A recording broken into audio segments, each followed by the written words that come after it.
18 August 1945 Taiwan के एक छोटे से हवाई अड्डे पर एक भारी बॉम्बर तैयार खड़ा था। सुबह की रोशनी में वो जहाज उड़ान भरने की तैयारी कर रहा था। अंदर बैठा था हिंदुस्तान का वो नेता जिसे ब्रिटिश सरकार ने कभी पकड़ नहीं पाया, जिसे हिटलर ने भी नहीं रोका, जिसे स्टालिन के रशिया ने भी नहीं रोका। वो आदमी जिसने अकेले एक फौज खड़ी कर दी थी, एक आजाद हिंद की सरकार बना दी थी।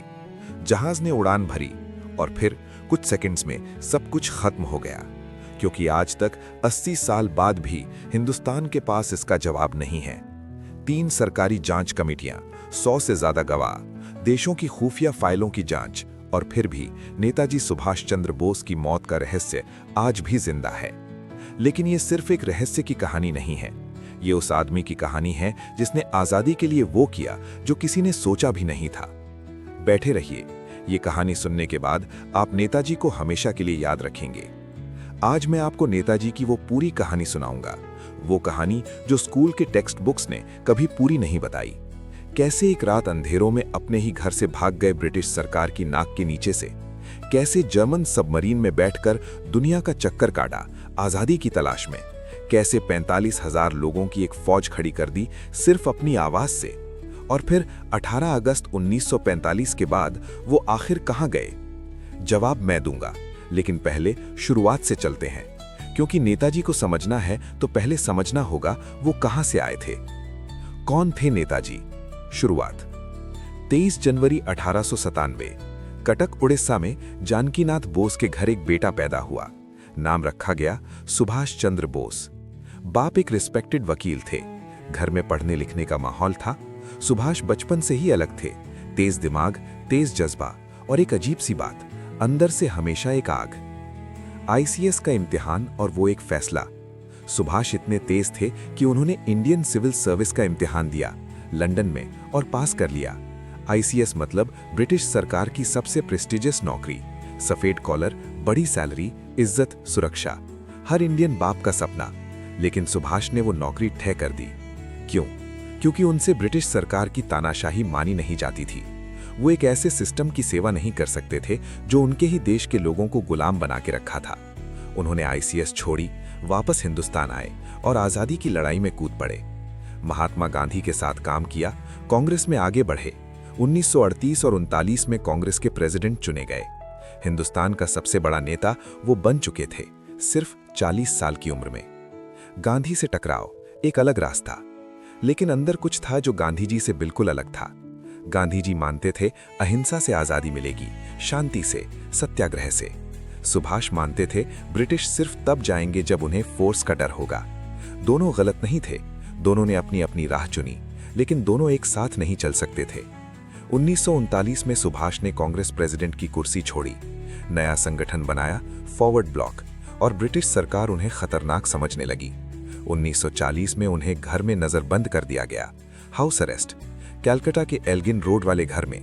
बाहर पुलिस, अंदर सुभाष, सोचते हुए, स्कीम करते हुए, प्लान बनाते हुए। द ग्रेट एस्केप, रात का वो अंधेरा। 16 जनवरी 1941 रात के काफी गहरे अंधेरों में कलकत्ता के एल्गिन रोड घर के बाहर ब्रिटिश पुलिस की नजर रखने वाली आंखें थीं। अंदर सुभाष तैयार हो रहे थे। उन्होंने दाढ़ी बढ़ा ली थी कुछ दिनों से, पठान के रूप में दिखे। एक भारी कला कमीज, शलवार, सर पर टोपी। नाम रखा उन्होंने अपना मोहम्मद जियाउद्दीन। रात के अंधेरों में अपने भांजे शिशिर कुमार बोस के साथ एक अमेरिकन स्टूडेकर कार में बैठे और धीरे धीरे कार गेट से निकली। ब्रिटिश पुलिस देखती रही, उन्हें कुछ पता नहीं चला। वो जो इंसान घर से निकला, उन्हें लगा वो कोई पठान था। उन्हें क्या पता था कि वो हिंदुस्तान का सबसे बड़ा क्रांतिकारी था, जिसको वो सालों से पकड़ने की कोशिश कर रहे थे। काबुल से मॉस्को से बर्लिन। सुभाष सीधे ट्रेन में बैठे गोमो स्टेशन पहुंचे, वहां से पेशावर, पेशावर से काबुल। अफगानिस्तान के पहाड़ों में एक पठान बने हुए छुप छुप के सफर किया। काबुल से सोवियत रशिया, रशिया से जर्मनी। 2 अप्रैल 1941 सुभाष चंद्र बोस बर्लिन पहुंचे। अपनी पत्नी एमिली को खत लिखा। तुम्हें हैरानी होगी कि ये खत बर्लिन से आ रहा है। एक इंसान जिसने सब कुछ छोड़ा, नौकरी, घर, परिवार, देश, सिर्फ एक मकसद के लिए, हिंदुस्तान को आजाद करना। हिटलर से मुलाकात और एक कदम आगे। बर्लिन में सुभाष ने एक काम किया जो सोचने में भी अजीब लगता है। उन्होंने हिटलर से मुलाकात की। क्यों? क्योंकि उनका मकसद सिर्फ एक था, कोई भी मदद लो कहीं से भी, लेकिन ब्रिटिश को हिंदुस्तान से निकालो। जर्मनी ब्रिटिश का दुश्मन था, तो सुभाष ने सोचा दुश्मन का दुश्मन दोस्त हो सकता है। जर्मनी में सुभाष ने 4500 इंडियन सोल्जर्स की एक यूनिट बनाई, इंडियन लीजन। बर्लिन के फ्री इंडिया सेंटर से रेडियो ब्रॉडकास्ट शुरू की, हिंदी में, उर्दू में, बंगाली में। पूरे हिंदुस्तान में लोग उनकी आवाज सुन रहे थे, छुप के, रात को, रेडियो के पास बैठ के। और इसी वक्त जर्मनी में सुभाष की जिंदगी में एक और चीज आई। एमिली शेंकल, ऑस्ट्रियन औरत जो उनसे प्यार करती थी। उन्होंने शादी की और एक बेटी हुई, अनीता। सुभाष कभी अपनी बेटी को देख नहीं पाए, जिंदगी भर। सबमरीन, जापान और आजाद हिंद फौज। 1943 तक जर्मनी की हालत कमजोर हो रही थी। सुभाष समझ गए यहां कुछ नहीं मिलेगा, उन्हें जापान जाना था। लेकिन कैसे? वो बीच दुनिया में थे, ब्रिटिश पूरी दुनिया में उन्हें ढूंढ रही थी, कोई हवाई जहाज नहीं ले जा सकता था, तो उन्होंने जर्मन सबमरीन ली। फरवरी 1943 एक German submarine U-180 Atlantic ocean में घुसी। अंदर बैठे थे नेताजी सुभाष चंद्र बोस। हफ्ते भर की यात्रा, समुद्र के अंदर, अंधेरों में, बिना रोशनी के। मेडागास्कर के पास बीच समुद्र में एक जापानी सबमरीन से ट्रांसफर हुआ, I-29। एक और सबमरीन, एक और अंधेरा, एक और हफ्ते की यात्रा। मई 1943 में सुभाष चंद्र बोस जापान पहुंचे। जापान में उनका स्वागत किसी हीरो की तरह हुआ। एक जापानीज हिस्टोरियन ने लिखा था कि अगर बोस जर्मनी में रिस्पेक्टेड थे तो जापान में वो एक सामुराई थे। सिंगापुर, आजाद हिंद फौज का जन्म। जुलाई 1943, सिंगापुर। सुभाष चंद्र बोस ने एक काम किया जो दुनिया ने पहले कभी नहीं देखा था। 45,000 इंडियन सोल्जर्स जो ब्रिटिश इंडिया की फौज में थे, जापानियों ने उन्हें पकड़ लिया था। वो जेल में थे, वो उम्मीद खोने वाले थे। और फिर उनके सामने आया नेताजी। उन्हें देखकर इन सोल्जर्स के अंदर कुछ जागा। वो ब्रिटिश की फौज में एक नौकरी के लिए लड़ रहे थे। अब नेताजी उन्हें एक मकसद दे रहे थे, अपने देश के लिए लड़ो। आजाद हिंद फौज का जन्म हुआ। 45,000 जवान, एक ही नारा, चलो दिल्ली। और एक वो औरत, कैप्टन लक्ष्मी स्वामीनाथन, जिन्होंने रानी झांसी रेजिमेंट बनाई, औरतों की एक पूरी रेजिमेंट, पहली बार हिंदुस्तान के इतिहास में। नेताजी ने कहा, इस लड़ाई में सिर्फ मर्द नहीं, औरतें भी लड़ेंगी। 21 अक्टूबर 1943, आजाद हिंद सरकार का ऐलान। 21 अक्टूबर 1943, सिंगापुर। सुभाष चंद्र बोस ने एक ऐलान किया जो पूरी दुनिया ने सुना। आजाद हिंद की प्रोविजनल गवर्नमेंट का ऐलान। एक हिंदुस्तान जो अभी आजाद नहीं था, उसकी अपनी सरकार, सिंगापुर में। नेताजी उसके प्रधानमंत्री, कमांडर इन चीफ, सब कुछ। पहली बार किसी ने ब्रिटिश राज को सीधे चैलेंज किया था, एक पूरी सरकार के रूप में, एक पूरी फौज के रूप में। अंडमान निकोबार आइलैंड्स जापानी और आईएनए ने मिलकर आजाद कर लिए। वहां पहली बार एक आजाद हिंदुस्तान का तिरंगा लहराया। नाम रखा गया स्वराज आइलैंड और शहीद आइलैंड। दिल्ली चलो और फिर हार। 1944, आईएनए और जापानी फौज ने मिलकर एक बड़ी चीज की कोशिश की। इम्फाल और कोहिमा, मणिपुर के रास्ते हिंदुस्तान में घुसने की कोशिश की। नारा था, दिल्ली चलो। मोइरांग, मणिपुर में पहली बार हिंदुस्तान की धरती पर आईएनए का तिरंगा लहराया। वो एक ऐतिहासिक मोमेंट था, एक आजाद हिंदुस्तान का सपना हिंदुस्तान की धरती पर सच होने के बहुत करीब था। लेकिन फिर सब कुछ उल्टा पड़ गया। ब्रिटिश और कॉमनवेल्थ फोर्सेस ने जवाबी हमला किया। कोहिमा और इम्फाल की लड़ाई में आईएनए को हारना पड़ा। जापानी फौज पीछे हट रही थी। बारिश, बीमारी, भूख। आईएनए के 45,000 में से ज्यादातर या तो शहीद हो गए, या गिरफ्तार, या भाग गए। ये नेताजी की सबसे बड़ी हार थी। उनका सपना दिल्ली चलो अधूरा रह गया। लेकिन नेताजी टूटे नहीं। उन्होंने रेडियो पर बोला, एक हारी हुई लड़ाई पूरी जंग नहीं हारती। वो जापान की तरफ बढ़े, नए प्लान के साथ, नए रास्ते की तलाश में। अगस्त 1945 तक जापान ने सरेंडर कर दिया। वर्ल्ड वॉर 2 खत्म हो गई और नेताजी के पास अब सिर्फ एक रास्ता था, रशिया। सोवियत यूनियन के साथ मिलकर ब्रिटिश के खिलाफ एक और मोर्चा बनाना। 18 अगस्त 1945, वो सवाल जो आज भी जिंदा है। रहस्य, नेताजी गए कहां? 17 अगस्त 1945, साइगोन से एक मित्सुबिशी बॉम्बर ने उड़ान भरी। अंदर थे नेताजी सुभाष चंद्र बोस और उनके साथ कर्नल हबीबुर रहमान।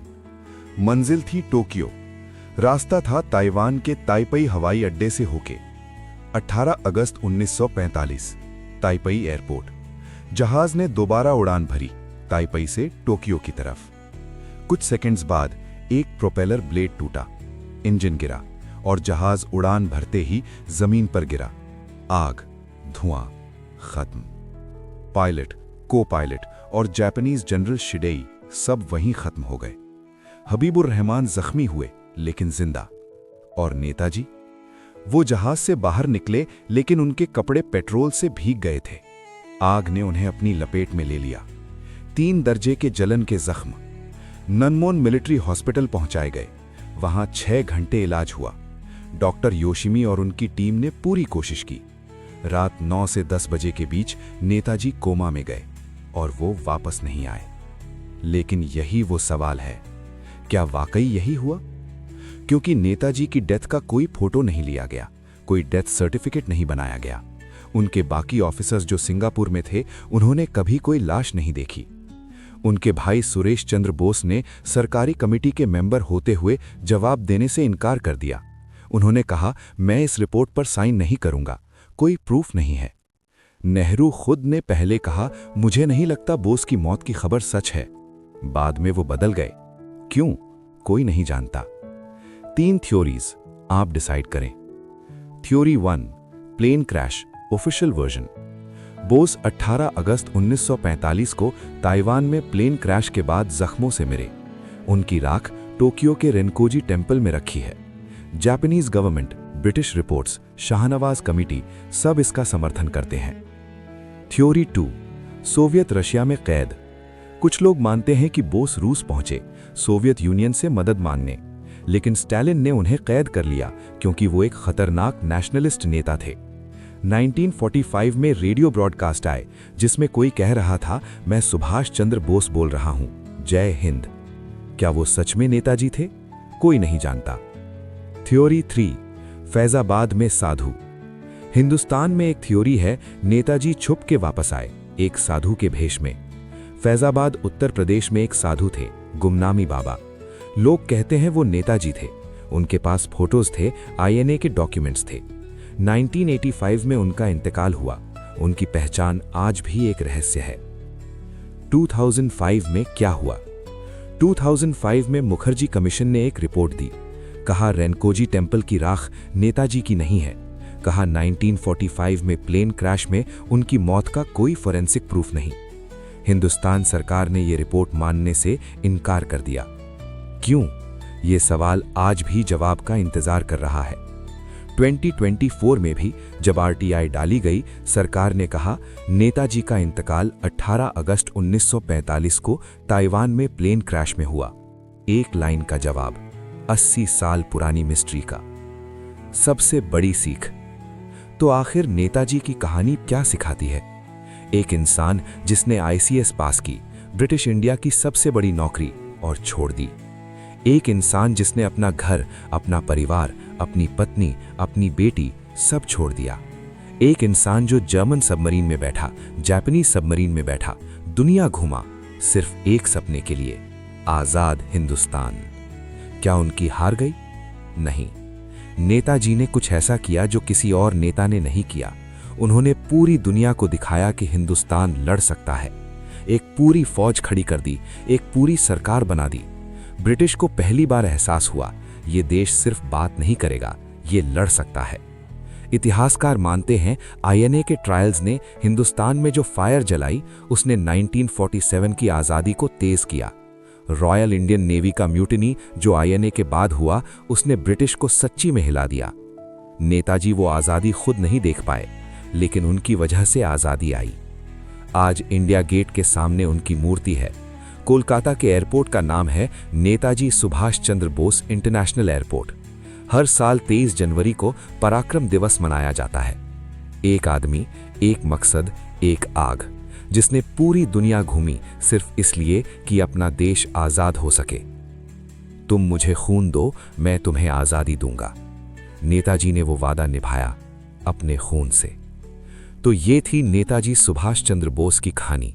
एक ऐसी कहानी जो सिर्फ इतिहास नहीं है, ये एक इंसान की कहानी है जिसने सब कुछ छोड़ दिया सिर्फ अपने देश के लिए। अगर ये कहानी आपके दिल को छुई तो इस वीडियो को लाइक जरूर करें, क्योंकि जब आप लाइक करते हैं ये कहानियां और लोगों तक पहुंचती हैं और इतिहास जिंदा रहता है। सब्सक्राइब करें इस चैनल को, क्योंकि हर हफ्ते हम ऐसी ही एक कहानी लाते हैं। उन लोगों की कहानियां जिन्हें दुनिया ने भुला दिया, लेकिन जिन्हें याद रखना जरूरी है। और कमेंट में जरूर बताएं नेताजी की इस कहानी में कौन सा पल आपको सबसे ज्यादा टच किया। प्लेन क्रैश वाली रात, जर्मनी में उनकी बेटी, या आईएनए के 45,000 जवान? नीचे लिखो। जय हिंद।